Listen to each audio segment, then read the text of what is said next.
देखिए, कल हम लोग राज्यपाल के बारे में देखे थे, आज हम लोगों को क्या देखना है, मुख्यमंत्री के बारे में। चूंकि दोनों ही पद, मुख्यमंत्री हो, राज्यपाल हो, मंत्रिपरिषद और महाधिवक्ता, ये सारे के सारे पद जो आते हैं वो राज्य कार्यपालिका के अंतर्गत आते हैं। तो राज्य कार्यपालिका के अंदर सबसे पहले हम लोग राज्यपाल को देख लिए, आज मुख्यमंत्री के बारे में देख लेते हैं और मंत्रिपरिषद के बारे में। ठीक है, ये ध्यान रखना है। मुख्यमंत्री जो होते हैं राज्य के विधि व्यवस्था का नियंत्रण करते हैं, यानी उसका नियंत्रक होता है। राज्य में जो भी विधि व्यवस्था होगा उसको मुख्यमंत्री हैंडल करते हैं, चाहे जिस रूप में करें, जिस तरह से भी करें। उसके बाद राज्य का वास्तविक प्रधान वही होते हैं, नाम मात्र के होते हैं राज्यपाल, लेकिन कार्यकारी कौन होते हैं? मुख्यमंत्री। बहुमत दल का नेता, यानी जब तक बहुमत दल के नेता आप नहीं चुने गए तब तक आप मुख्यमंत्री नहीं बन सकते, क्योंकि हर राज्य में जितना सीट होता है उसके आधे से एक अधिक जिस पार्टी को आता है उसी की सरकार बनती है, और उस पार्टी के सारे विधायक मिलकर के किसी न किसी व्यक्ति को नेता चुनते हैं जो कि उस राज्य के मुख्यमंत्री बनते हैं। मंत्रिपरिषद का प्रधान, क्योंकि स्वाभाविक सी बात है, जैसे स्कूल में हेडमास्टर प्रधान होता है, मास्टर सब मंत्री होते हैं, उसी तरह यहाँ भी है। प्रधान मतलब मुख्यमंत्री जो होंगे वो हेड होंगे और सारे मंत्री उसके सहायक होंगे, इसलिए मंत्रिपरिषद का प्रधान कौन होगा? मुख्यमंत्री। विधानसभा का नेता तो होगा ही, क्योंकि मुख्यमंत्री जनरल रूप में विधानसभा के ही नेता होते हैं, विधानसभा से ही चुने जाते हैं। अनुच्छेद 164(1) के अनुसार राज्यपाल मुख्यमंत्री को शपथ भी दिलाता है और उसकी नियुक्ति भी करता है।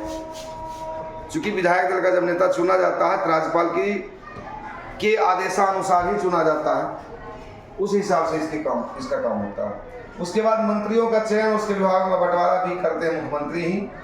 राज्य मंत्रिमंडल की अध्यक्षता, चूंकि मंत्री का हम पहले ही बोल दिए हेडमास्टर हुआ, तो वो करेंगे। किसी भी मंत्री से त्यागपत्र मांग सकता है। कोई भी मंत्री अगर के कार्य से वो संतुष्ट नहीं है तो उस मंत्री से ये कह सकते हैं कि आप अपना त्यागपत्र हमें दें, और यदि वो त्यागपत्र नहीं देता है तो वो राज्यपाल के थ्रू उसको बर्खास्त भी कर सकते हैं। मुख्यमंत्री बनने की योग्यता मात्र 25 वर्ष उम्र होना चाहिए, पढ़ा लिखा होना जरूरी नहीं है। अंगूठा छाप भी है तो चलेगा, LLB है तब भी चलेगा, ठीक है, अंगूठा छाप भी चलेगा। आप लोग जानते होंगे अंगूठा छाप कौन थी?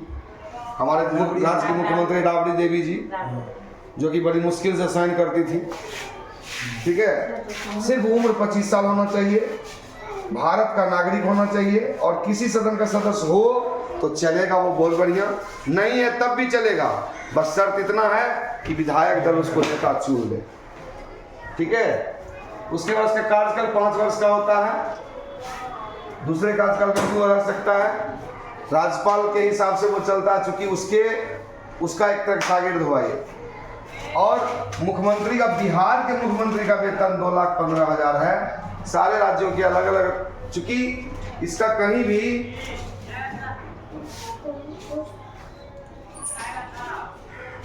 क्या प्रॉब्लम आया?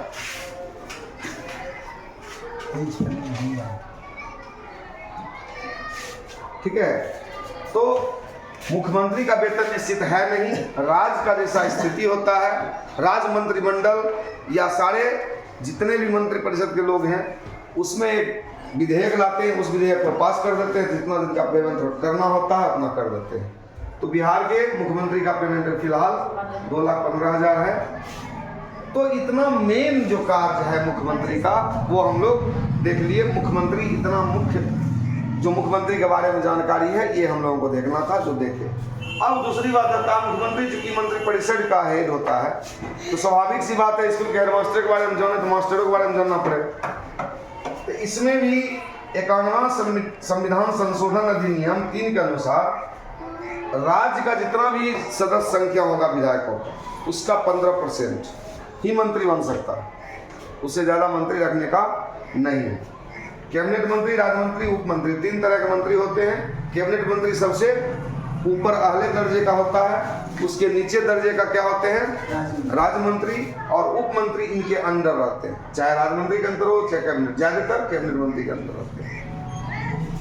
छोटे राज्यों में मुख्यमंत्री सहित 12 सदस्य ही मंत्री होंगे, ये निश्चित है, सिर्फ 12 सदस्य। लेकिन दिल्ली पुदुचेरी में केवल 7। ठीक है, विधानसभा के प्रति उत्तरदायी तो होना ही होना है, और इनका मुख्य काम जो है नीतिगत निर्णय लेना और बजट तैयार करना। ये सारा का सारा वर्क हम लोग मंत्री मंडल के बारे में जान गए। अब हम लोग को एक और चीज देखना है, महाधिवक्ता।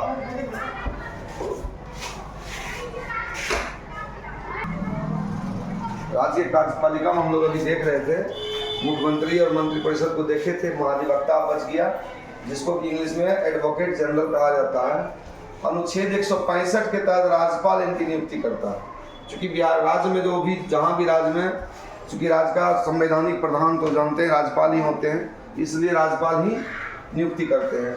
तो ये महाधिवक्ता का भी राज्यपाल ही नियुक्ति करते हैं, और राज्य का यह सर्वोच्च विधिक अधिकारी होता है, यानी लॉ से संबंधित सबसे बड़ी पदाधिकारी होते हैं। ठीक है, इसके अधिकार एवं कार्य का वर्णन अनुच्छेद 170 में दिया गया है। विधानसभा में ये भाग भी ले सकता है, बोल भी सकता है, लेकिन मतदान में भाग नहीं ले सकता, यानी मतदान नहीं कर सकता। ठीक है, राज्य सरकार का पक्ष रखना इसका मुख्य कार्य है। अब आइए, एक और पद होता है मुख्य सचिव का। मुख्य सचिव जो होता है पदेन कैबिनेट सचिव होते हैं। जो भी व्यक्ति मुख्य सचिव के पद पर होंगे वो राज्य के कैबिनेट सचिव होंगे। ठीक है, निर्णय जो भी होता है राज्य सरकार का उसका रिकॉर्ड रखना इसका काम है, तथा अंतर्राज्यीय विवादों की देखरेख करना, यानी राज्य स्तर पर एक राज्य से दूसरे राज्य में विवाद होता है और उस राज्य में ये हैं तो स्वाभाविक है उसका देखरेख करना इनका काम है। समान प्रशासन, कार्मिक प्रशासन या योजना विभागों की अध्यक्षता भी मुख्य सचिव ही करते हैं। अब थोड़ा सा बात क्या है कि अभी आपको हम बताए थे कि सारे मुख्यमंत्रियों का शपथ जो है उसकी नियुक्ति राज्यपाल ही करते हैं, लेकिन दिल्ली और पुडुचेरी 2 ऐसे राज्य हैं जहां की विधानसभा अस्तित्व में है, उसके मुख्यमंत्री की नियुक्ति राष्ट्रपति करते हैं, वो राज्यपाल नहीं करते, यानी राज्यपाल या उपराज्यपाल नहीं करते हैं। ये भी वहां होते हैं लेकिन वो नहीं करते। ठीक है, और मुख्यमंत्री जो भी होते हैं वो राज्यपाल या उपराज्यपाल के लिए उत्तरदायी ना होकर के राष्ट्रपति के प्रति उत्तरदायी। ठीक है, तो इसके साथ ही आपका जो मेन पॉइंट्स था, मेन बातें थी राज्य कार्यपालिका की, उसको हमने देखा, सारे पदों को देखा। ठीक है, नेक्स्ट क्लास में आपका राज्य व्यवस्थापिका होगा। कोशिश करेंगे कि बस एक से दो क्लास में वो भी समाप्त हो जाए। ठीक है।